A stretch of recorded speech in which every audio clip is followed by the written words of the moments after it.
Hello, ഇന്നത്തെ Sunday special ഉച്ചയൂണ് എന്തൊക്കെയാണെന്ന് നോക്കാമേ. ഇപ്പോൾ ഇവിടെ മാങ്ങ സീസണാണേ. ഉണ്ണിച്ചേട്ടൻ ഇന്നലെ ഡ്യൂട്ടി കഴിഞ്ഞ് വന്നപ്പം എനിക്ക് കുറച്ച് മാങ്ങ കൊണ്ടു തന്നേ. അത് നമ്മളെ നാട്ടിലേക്ക് ചെറിയ കുഞ്ഞു നാട്ടുമാങ്ങയില്ലേ, ആ ടൈപ്പിലെ മാങ്ങയായിരുന്നേ.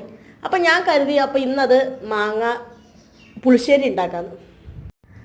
നല്ല മാമ്പഴ പുളിശ്ശേരിയും പിന്നെ നാട്ടിൽ നിന്ന് ഞാൻ വന്നപ്പം കുറച്ച് ഉണക്കക്കൊഞ്ച് കൊണ്ടുവന്നിട്ടുണ്ടായിരുന്നേ. അപ്പോൾ ആ ഉണക്കക്കൊഞ്ചും കൊച്ചുള്ളിയും കൊണ്ടൊരു തോരനും പിന്നെ രോഹു ഫ്രൈ ആണേ.